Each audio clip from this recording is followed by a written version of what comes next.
Hello दोस्तों and स्वागत है आपका स्लीपी क्लासेस के आज एक और लेक्चर में। आगे बढ़ने से पहले मैं बात करना चाहती हूँ आपकी पीएसआईआर की तैयारी की। और अगर आपने अभी भी अपनी तैयारी की शुरुआत नहीं की है तो ज़रूरी है कि आप ये जो बहुत ही ज़्यादा इम्पॉर्टेंट टाइम पीरियड है ऑप्शनल के लिए पर्टिकुलरली, इसको आप वेस्ट ना करें, राइट? बिकॉज जनवरी के बाद बहुत स्टूडेंट्स कंप्लीटली रीओरिएंट करना चाहते हैं अपनी प्रेपरेशन को प्रीलिम्स के ऊपर फोकस करने के लिए। एंड प्रीलिम्स के बाद पूरे के पूरा फ्रॉम स्क्रैच मेंस की तैयारी करना including optional is no easy task. इसीलिए ये कुछ महीने ऐसे हैं जब आप अपने ऑप्शनल को कंप्लीट कर सकते हैं, कीपिंग इन माइंड कि यूपीएससी का टारगेट आप सिर्फ तब पूरा कर पाएंगे जब प्रीलिम्स क्लियर करने के बाद आप मेंस को भी क्लियर कर सकते हैं, जिसके बाद आप एक सक्सेसफुल पर्सनालिटी टेस्ट जो है, एक इंटरव्यू जो है, उसके अंदर खरा उठते हैं। और इसीलिए अब क्योंकि टाइम भी कम रह गया है, आपको हेल्प एंड सपोर्ट की अगर रिक्वायरमेंट है तो हम लेके आए हैं हमारा पीएसआईआर का बैच 6, राइट? तो ये बैच 6 जो है 9 सितंबर से इसकी ओरिएंटेशन की शुरुआत है। Very importantly, depending on your needs and requirements, हमने 3 तरह के कोर्स की वैरायटी जो है ये बनाई हुई है। सबसे पहले जो कि सबसे कॉम्प्रिहेंसिव है, विच इज विद मेंटरशिप, जिसका मतलब क्या है, अब यहां पे आपको कंटेंट वीडियोस तो मिलती ही मिलती हैं जो कि हर एक टॉपिक ऑफ द सिलेबस को कवर करते हैं। इसी के साथ साथ आपको डायनामिक एलिमेंट्स के साथ कैचअप करने के लिए monthly PSIR current affair videos जो हैं ये भी प्रोवाइड किए जाते हैं। प्लस वेरी इंपॉर्टेंटली, बिकॉज अब आपने ये सारी इंफॉर्मेशन तो इकट्ठी कर ली, बट हमने इंश्योर करना है कि आंसर्स के अंदर डिपिक्ट हो। तो आपकी आंसर राइटिंग को इंप्रूव करने के लिए सिर्फ टेस्ट नहीं बल्कि पहले रूटीन में आंसर राइटिंग प्रैक्टिस कराई जाती है। कैसे? Via weekly mini tests. And इसके बाद आते हैं half length and full length tests. साथ ही में इस मेंटरशिप के अंदर आपको कंप्लीट इवैल्यूएशन एंड फीडबैक मिलता है, right? Model answers, video solutions है। साथ ही में every month there are live sessions with me to interact, to ask your doubts, any issues that you might be facing. एक डेडिकेटेड टेलीग्राम ग्रुप है academic mentorship के लिए, as well as interviews के time पे guidance, mock test, all जो है mock interviews सब included होंगे। But very importantly, what is special here is that apart from academic mentorship by me and the academic mentor, you will also get to be in touch with a UPSC selected officer जो कि आपको guide करेंगे आपकी preparation की तरफ। अगर आपको लगता है कि आपको इस मेंटरशिप की जरूरत नहीं है बाय अ सिलेक्टेड ऑफिसर कैंडिडेट, तो आप हिस्सा बन सकते हैं हमारे विद इवैल्यूएशन कोर्स का, जहां पे आपको सारी यही चीजें मिलेंगी accept the mentorship with the selected officer candidate. Last but not the least, आप पार्ट बन सकते हैं हमारे विदाउट इवैल्यूएशन कोर्स का, जिसके अंदर अगेन आपको ये सब चीजें मिलती हैं minus the mentorship by the selected candidate, as well as आपके जो आंसर्स हैं ये भी इवैल्यूएट नहीं होते बल्कि आप सेल्फ इवैल्यूएशन कर सकते हैं based on model answers and video solutions, right? Obviously इनके प्राइस में भी वेरिएंस है, तो आपको जो आपकी रिक्वायरमेंट को सूट करता हुआ लगता है आप उसका हिस्सा बन सकते हैं। इंपॉर्टेंटली, आप अभी यूज कर सकते हैं ये coupon code early bird 25 to avail 10% off, and 10% के बाद ये प्राइसेस पे हमारे जो कोर्सेज हैं इनको ले सकते हैं। अगर आपको कोई और इंफॉर्मेशन चाहिए तो आप कॉल कर सकते हैं दिए गए नंबर पे। इसके अलावा अगर आप एक ऐसे स्टूडेंट हैं जिन्होंने पास्ट में अपने फाउंडेशन को प्रिपेयर किया हुआ है बट करंट अफेयर्स के साथ इश्यूज फेस कर रहे हैं, पीएसआई के करंट अफेयर्स के साथ इशू फेस कर रहे हैं, तो आप हमारे पीएसआई करंट अफेयर्स कोर्स का भी जो है हिस्सा बन सकते हैं, जिसकी डिटेल्स आपको हमारी वेबसाइट के ऊपर सारी मिल जाएंगी, या फिर अगेन आप हमारी टीम के साथ इन टच आ सकते हैं। जैसे कि मैंने आपको बताया, डिटेल शेड्यूल ऑलरेडी आपको हमारी वेबसाइट पे मिल जाएगा, जहां पे डे बाय डे आप देख सकते हैं कौन सा टॉपिक आपको कब कराया जाएगा, राइट? तो पहले वीक में ओरिएंटेशन क्लासेस है, so that you get used to some keywords, get used to कि आपने क्या क्या चीजों पे फोकस करना है, कैसे पीएसआईआर ऑप्शन को अप्रोच करना है। उसके बाद हर दिन कौन सा आपका लेक्चर आएगा, कौन सा टेस्ट होगा किस दिन, ये भी आपको कंप्लीट डिटेल्स बताई गई हैं। एंड 24 जनवरी को आपका ये जो कोर्स है ये कंप्लीट हो जाएगा। Right. So if you feel that आप हमारी हेल्प के थ्रू PSIR को कॉन्कर कर पाएंगे, राइट, क्योंकि हम आपको देंगे complete end to end coverage of the optional, right, which includes not just PDFs, video lectures, current affairs, but also helping you master answer writing, right. तो ये सब मैं आपको पहले बताना चाहती थी। तो चलिए बढ़ते हैं आज के हमारे बहुत जरूरी लेक्चर की तरफ। Now let's move on to the next question, and this next question is very important.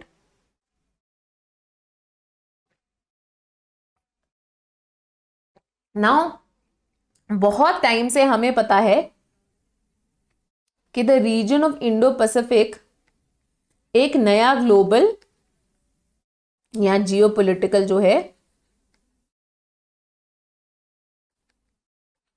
Hotspot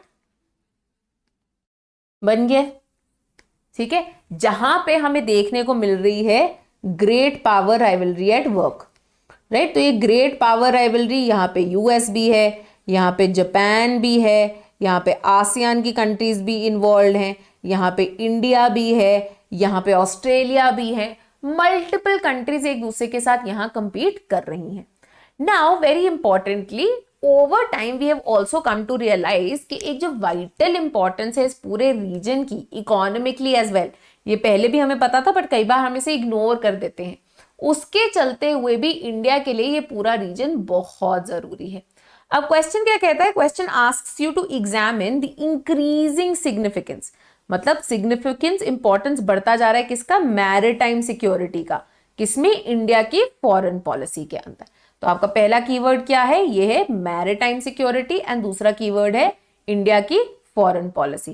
तो ये क्या बोल रहे हैं कि इंडिया की जो फॉरेन पॉलिसी के अंदर मल्टीपल टूल्स है, मल्टीपल गोल्स है, मल्टीपल इंपॉर्टेंट फैक्टर्स है जिन्हें माना जाता है, उनमें से अब एक बहुत जरूरी फैक्टर बन के आ गया है मैरिटाइम सिक्योरिटी का, ठीक है। और हमने एग्जामिन करना है इसकी इंक्रीजिंग सिग्निफिकेंस को, राइट। तो अब हम बात कर सकते हैं व्हाई, राइट, कि अब ये क्वेश्चंस आपने कैसे आंसर करने, राइट, कि किस तरह से ये क्यों इतना सिग्निफिकेंट होता जा रहा है, राइट। व्हाई इज मैरिटाइम जो सिक्योरिटी है, why is it so significant for India's foreign policy? तो हम दिखा सकते हैं कि देखिए कुछ ट्रेडिशनल थ्रेट्स हैं जो कि एग्जिस्ट करती हैं, कुछ नॉन ट्रेडिशनल थ्रेट्स हैं जो कि एग्जिस्ट करती हैं, राइट। सो जो ट्रेडिशनल थ्रेट्स है वहां के लिए भी मैरिटाइम सिक्योरिटी जरूरी है, राइट। तो अगर हम बात करते हैं जियोपॉलिटिकल राइवलरी की, जिस तरह से चाइना इंसर्कल कर रहा है इंडिया को इंडियन ओशन में, या अगर हम बात करते हैं protecting sea lanes of navigation and communication की, उसके लिए मैरिटाइम सिक्योरिटी जो है बहुत इंपॉर्टेंट है।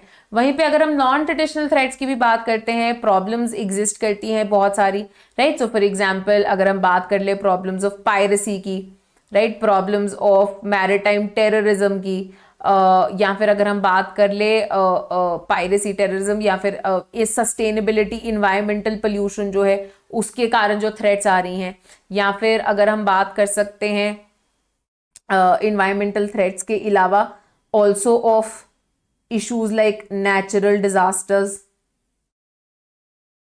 राइट, जो कि बढ़ते जा रहे हैं। अब इसका भी इम्पैक्ट है इन्वायरमेंटलिज्म का यहाँ पे, right, the lack of the climate change जो हो रहा है, पोल्यूशन जो हो रही है, मैरिटाइम एरिया में जो लैक ऑफ सस्टेनेबिलिटी देखी जा रही है।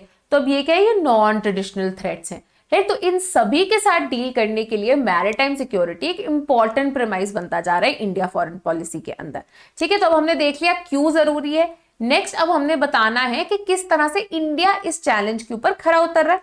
तो हम बहुत सारी जो उनकी पॉलिसीज हैं, डिवाइसेस हैं, राइट, जो कुछ डिसीजंस है जो कि इस रिगार्ड लिए गए हैं, उनकी हम बात कर सकते हैं इसी चीज को और ज्यादा क्लैरिफाई करने के लिए, right. That how is it that maritime security को और ज्यादा इंपॉर्टेंस दे रही है इंडिया की जो पूरा एक सिक्योरिटी का सेटअप है, राइट, पूरा जो एक सेटअप है इंडियन गवर्नमेंट की तौर से, क्या क्या स्टेप्स जो हैं इन दिस रिगार्ड उठाए गए हैं, ये सारी चीजों को आपने एक्सप्लोर करना है in this answer. And I think maritime security is a very critical realm of India's foreign policy. तो आई वुड एडवाइज कि अगर कोई भी ऐसी इंफॉर्मेशन है जो कि आपके पास नहीं थी, आप उसको जरूर नोट डाउन कर लें, ठीक है। अब इंडिया जो है, ऑब्वियसली इंडिया की जब हम बात ही करते हैं, the identity of India and the identity of Indian Ocean is very closely linked, and in fact India is one of those very peculiar states है। इंडिया एक पेनिनसुला है, 3 साइड पे सराउंडेड है बाय वाटर।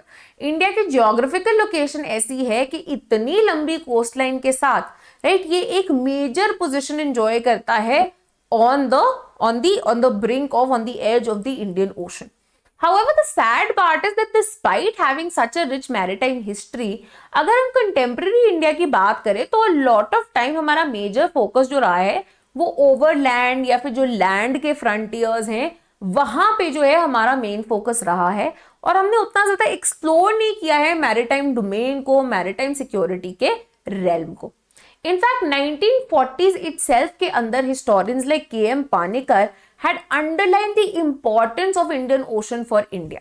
इनफैक्ट उन्होंने यही बोला था, इन्होंने कहा था that when you look at the Indian Ocean, unlike other oceans, he calls it a landlocked sea, right? कि ये mainly surrounded है 3 जगहों पे, right, लैंड मास के साथ, एंड ये एक मेजर कंपोनेंट होना चाहिए इंडिया की फॉरेन पॉलिसी का। इनफैक्ट पानेकर का ये मानना था when it comes to India, right, Alfred T Mahan, right, Alfred Mahan का आपको नाम पता होना चाहिए, जियोपॉलिटिक्स के एक बहुत ही इंपॉर्टेंट स्कॉलर जिन्होंने time and again, right, maritime routes, naval power की इंपॉर्टेंस को अंडरलाइन किया था, और इनका यही मानना था कि जो इन वाटर्स को, जो इन ओशंस को कंट्रोल कर गया वो वर्ल्ड का जो है हेजिमन बनेगा।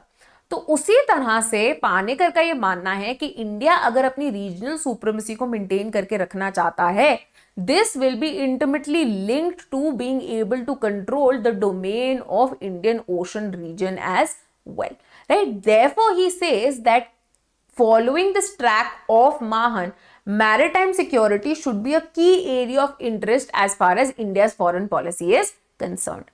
Now सोहिनी बोस ORF में इनका एक बहुत इंपॉर्टेंट आर्टिकल है, यहां पे ये कहती है कि देखिए at the outset, right, at the eve of our independence, right, ना हमारे पास से उतना एक इंसाइट थी, राइट, एंड ना ही हमारे पास उतनी रिसोर्सेस थी, बिकॉज प्राइमरीली अगर हम देखते हैं थ्रेट्स टू सिक्योरिटी वो हमारे लैंड बॉर्डर्स पे विटनेस की जा रही थी, पहले by Pakistan then by China, right, and ना ही हमारे पास इतने रिसोर्सेस थे कि हम दोनों अपने लैंड बॉर्डर्स को प्लस अपने जो वाटर के पूरे बॉर्डर्स हैं उन पे इफेक्टिवली कंट्रोल मेंटेन करके रख सके। नेक्स्ट वेरी इंपॉर्टेंटली एक और चीज जो कि आप ध्यान रख सकते हैं कि when you look at your maritime waters, when you look at the ocean surrounding you, controlling them and securing them isn't easy. Why? Because unlike say land borders जहां पे strict territoriality के rules जो है very well defined है, when it comes to waters, a huge component of waters are treated as international waters, right? तो हमारा जो UN clause है जो आपको बताता है कि किस तरह से सी लेन्स, कम्युनिकेशंस की लेन्स, नेविगेशन की लेन्स को हमने फ्री रखना है, जो कि इस्टेब्लिश करता है, बताता है कौन से एरिया तक आपका एक्सक्लूसिव इकोनॉमिक जोन है जिसके बियॉन्ड फिर इंटरनेशनल वाटर शुरू हो जाते हैं। So the existence of UN clause also means that the regulation of states over the maritime sphere is rather short, right, ये लिमिटेड है विज़-अ-वी द लैंड बॉर्डर्स, राइट, और यही एक प्रॉब्लम है जो कि इंडिया को भी फेस करनी पड़ी है repeatedly. Now Sohini Bose argues that in fact since recent times, particularly 1990s में जहां पे इसकी शुरुआत हो गई थी, but particularly since the Mumbai attacks, why, because Mumbai attacks के अंदर सी रूट को फॉलो किया गया था टेररिस्ट द्वारा, राइट, और इस ओशन को रूट बनाते हुए वो बॉम्बे के अंदर आए थे जहां पे उन्होंने इतनी हाहाकार मचाई थी, right. So that is why post these incidents India has now started cultivating what she calls is a maritime mindset, जहां पे along with its land borders it has also understood the importance of its oceanic neighborhood, जो Indian ocean का littoral है, जो Indian ocean का reason है, and किस तरह से इसके ऊपर नजर बनाए रखना जरूरी है अपने नेशनल इंटरेस्ट को सिक्योर करने के लिए। Now, not just Indian Ocean, but the larger Indo-Pacific का area, right, which meets at the confluence of Indian Ocean and Pacific Ocean. And इसके अंदर हमें पता है हमारी Bay of Bengal and Arabian Sea भी आती है, right? तो अब ये जो Arabian Sea और Bay of Bengal and ये जो heart of Indian Ocean है, ये इंडिया के सबसे करीब है। Very importantly, this is the region which also acts a bridge between the worlds, right? यहाँ पे यहाँ पे सबसे densely traffic जो होता है of sea routes, of trade routes for all major economies वो इसी रीजन के थ्रू पास करता है, including the strait of Malacca, right. तो बहुत सारे, तो इनफैक्ट इसको एक एनर्जी आर्टरी की तरह देखा जा सकता है कि जितना भी ऑयल गैस के ट्रैवल हो रहा होता है to major from West Asia to East Asia, right, China को, जापान को, ये सारे इस एरिया के थ्रू पास करते हैं, ठीक है। तो इसका मतलब क्या है कि अगर हम से ईस्ट में बे ऑफ बंगाल को देखें तो ये सी रूट जो है, ये सारे ट्रेड रूट्स जो हैं वो यहाँ पे एग्जिस्ट करते हैं। साथ ही में ईस्ट के अंदर जो बे ऑफ बंगाल है, it sits at a very strategic halfway point between the east and the west shipping lane, जो कि मलक्का जो स्ट्रेट है उससे लिंक होती है,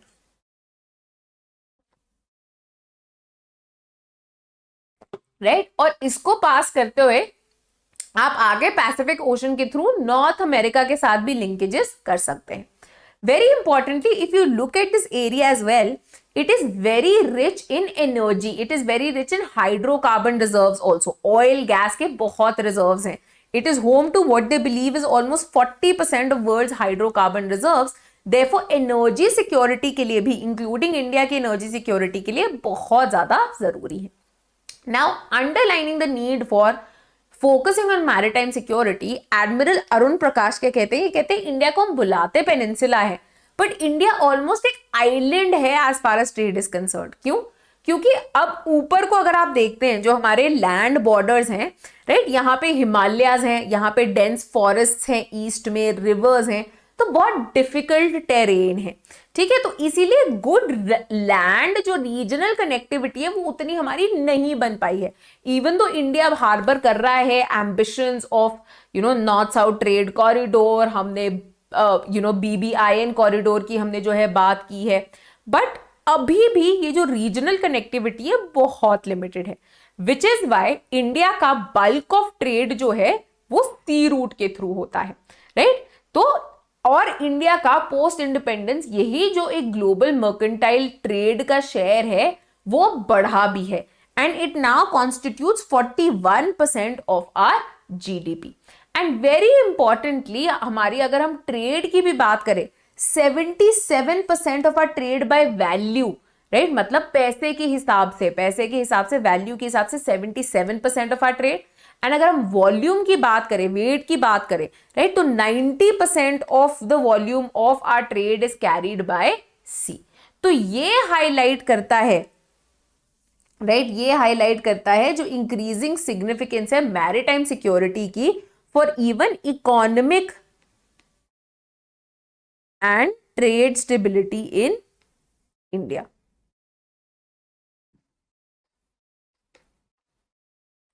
Right now, इसके अलावा, राइट, अब हमने बात कर लिया कि अच्छा ट्रेड सिक्योरिटी के लिए तो ये बहुत जरूरी ही है, इकोनॉमिक सिक्योरिटी के लिए बहुत जरूरी है। इकोनॉमिक सिक्योरिटी का एक और बहुत इंपॉर्टेंट एस्पेक्ट है is livelihood and food security. तो ये जो पूरा रीजन है इंडियन ओशन का, it is also very rich in fish and marine resources, right. And India के अंदर बहुत सारे ऐसे वल्नरेबल ग्रुप्स हैं ऑफ फिशरमैन, कोस्टल कम्युनिटीज, जो कि इस सोर्स पे डिपेंडेंट है अपने लाइवलीहुड के लिए, अपनी फूड सिक्योरिटी के लिए। And importantly, because of these marine resources, India has also become the world second largest fish producing nation. Therefore जो हम बात करते the idea of blue economy की इन इंडिया, ये फिशिंग का सेक्टर बहुत ज्यादा जरूरी है इंडिया के लिए। हाउएवर, इसे भी बहुत ज्यादा थ्रेट्स आती हैं, right, particularly the issues of, अगर हम श्रीलंका के साथ जो है फिशरमैन के इतने इश्यूज हैं उनको देखते हैं, there is the problem of trawling, there is the problem of overfishing. WTO के अंदर एक बहुत इंपॉर्टेंट डिस्कशन हुई थी over illegal unregulated fishing as well, right. ये सारे मेजर कंसर्न्स की तरह उभर के आ जाते हैं which can hamper food security and livelihood for the people of India, ठीक है। तो इसीलिए भी मैरीटाइम सिक्योरिटी जो है बहुत जरूरी हो जाती है। देन स्कॉलर्स लाइक सी राजा मोहन क्या कहते हैं कि अगर हम मैरीटाइम इंटरेस्ट एंड सिक्योरिटी की बात करते हैं, then very importantly economic considerations तो है ही हैं, but larger regional stability and political security के लिए भी मैरीटाइम सिक्योरिटी बहुत ज्यादा जरूरी है। अब यहाँ पे हम एग्जाम्पल देख सकते हैं मुंबई अटैक्स का, राइट। 2008 के अंदर जो मुंबई अटैक्स है उन्होंने बताया कि किस तरह से सी रूट के थ्रू, मैरिटाइम रूट के थ्रू ये जो टेररिज्म है ये इंडिया की सिक्योरिटी, स्टेबिलिटी एंड इंटेग्रिटी को किस तरह से थ्रेटन कर सकता है। देयरफॉर मैरिटाइम सिक्योरिटी के लिए हमें इस मैरिटाइम डोमेन में surveillance, information and intelligence gathering, इन सब को बढ़ाना जरूरी है।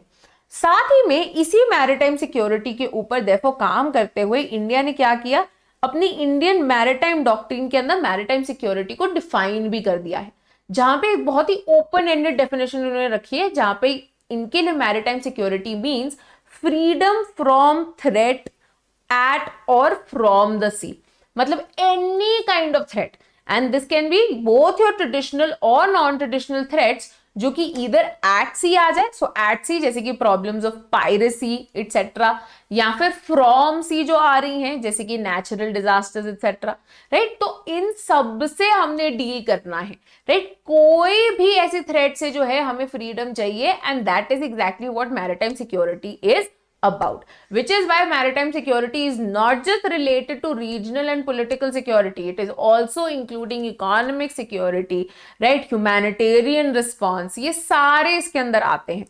अब इसी के लिए इंडिया ने 2 की स्ट्रैटेजी डॉक्यूमेंट्स भी बनाए हैं, तो यहाँ पे हमने एक वे फॉरवर्ड इसी पैराग्राफ के साथ भी कनेक्ट किया हुआ है, राइट। 2 कौन से स्ट्रैटेजी, नेवल डॉक्यूमेंट्स है ये, राइट, क्योंकि navy plays a pre eminent role. This includes freedom to use the seas जो कि 2007 में आया था, एंड देन 2015 का updated version which is called ensuring secure seas. And in दोनों ही डॉक्यूमेंट्स ने एक वाइटल इन्विजनिंग दी है to India's maritime security, area of interest, किस तरह से कैपेसिटीज को बढ़ाना है, इन सारे एरियाज में ये काम करते हैं।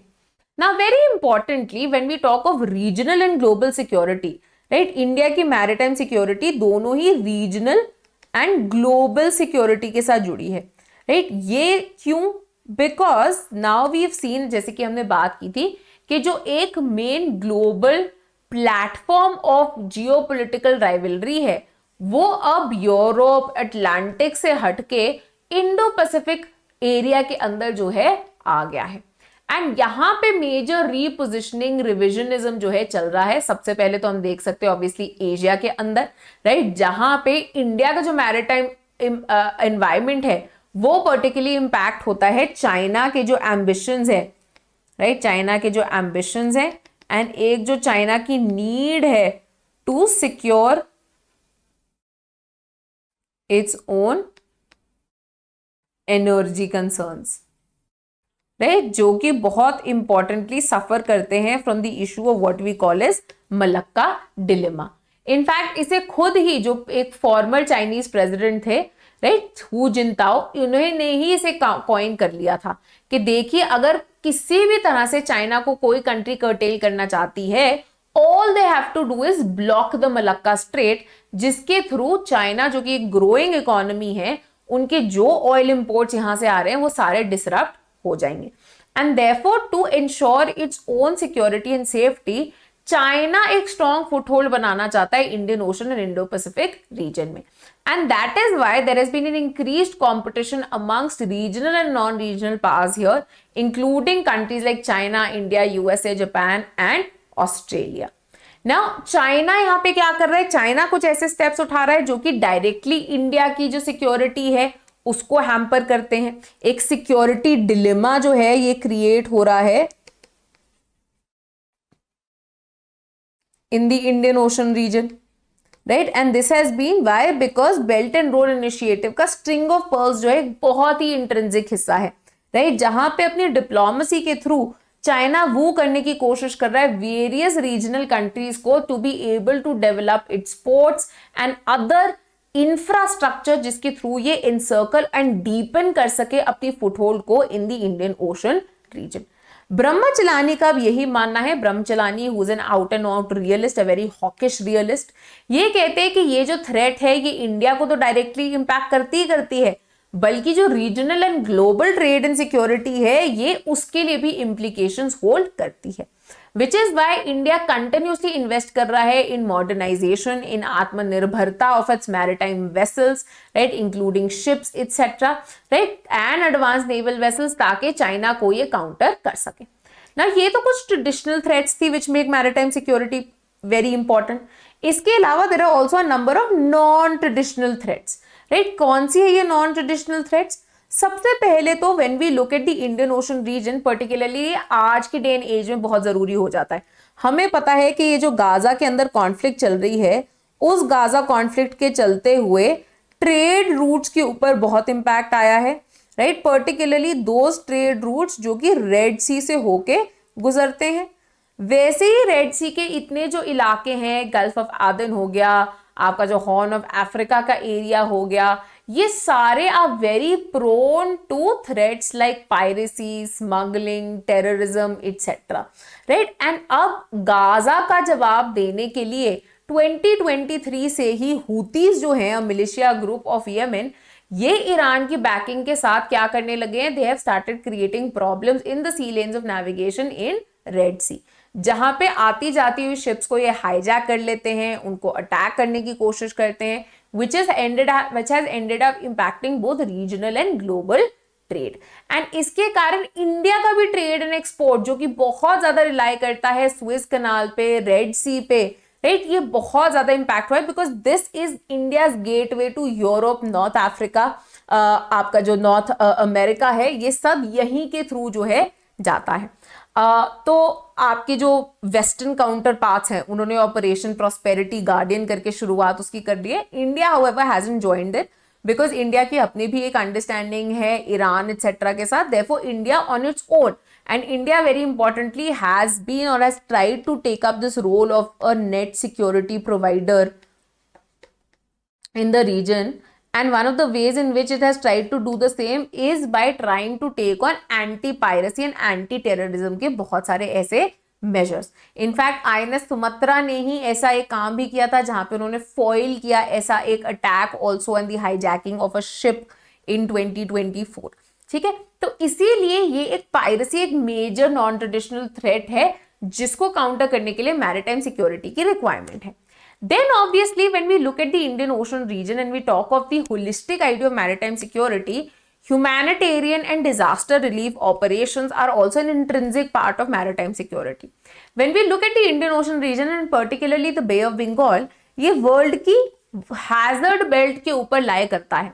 न्यूमरस हैजर्ड्स, आपके साइक्लोन्स हो गए, अर्थक्वेक्स हो गई, सुनामीज हो गई, ये सारे इनसे प्रोन है, राइट। एंड कंटिन्यूसली इंडिया को ये झेलना भी पड़ा है, right, because of the geographical location जो कि यहाँ पे लाई करती है, right. That is why India also has to deal with this problem while ensuring maritime security.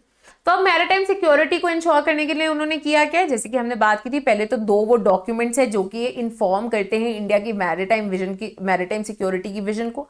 Then very importantly India is also undertaking policies like Sagar security and growth for all in the region, जहां पे ये promote करता है India का idea as a net security provider, as a first responder for all the littoral states in the Indian Ocean region. साथ ही साथ में India also realise that India can not do it alone. Therefore like minded countries के साथ India multilateral and मिनीलेटरल platforms के अंदर engage कर रहा है मैरिटाइम सिक्योरिटी को एक और कॉम्प्रिहेंसिव डायमेंशन देने के लिए, राइट। तो this includes quad for example, Indian ocean naval symposium हो गया, बिम्स्टेक का आइडिया हो गया, ये सब इसमें कॉन्ट्रीब्यूट करते हैं। Then very importantly trust building की अगर हम एक बात करें, राइट, ट्रस्ट बिल्डिंग के लिए इंफॉर्मेशन शेयरिंग जो है बहुत ज्यादा जरूरी होती है। तो इसी के लिए India also set up the information fusion centre for Indian Ocean region, जहां पे इंफॉर्मेशन शेयर करता है रीजनल कंट्रीज के साथ to help create maritime domain awareness and counter threats as well. In terms of disasters also in numerous countries, tsunamis के कारण, cyclones के कारण, across Indian Ocean littoral in Southeast Asia, South Asia, Africa, India has emerged as the first responder and net security provider, जिसको ये और strengthen करने की कोशिश कर रहा है within the aegis of Sagar as well. In fact, even when we look at maritime security, right, the plans of further development of Andaman and Nicobar Islands, जो कि काफी contentious भी रहे हैं, is being done keeping in mind maritime security. In fact, Andaman and Nicobar Islands एक बहुत ही strategic location है, which is why these are the only area जहां पे इंडिया की इकलौती integrated tri-service command of armed forces जो है lie करती है। तो ये बहुत ही क्रिटिकल एरिया है मैरीटाइम सर्वेलेंस का शिपिंग रूट्स के ऊपर, राइट, मलक्का स्ट्रेट के ऊपर। साथ ही साथ में अगर बेल्ट एंड रोड इनिशिएटिव को यूज करते हुए चाइना एक्सपेंशन करता है म्यांमार के अंदर, थाईलैंड के अंदर, आपके बांग्लादेश के अंदर, तो वहां पे भी नजर रखने के लिए अंडमान एंड निकोबार आइलैंड्स जो हैं आर ऑफ क्रिटिकल इंपॉर्टेंस।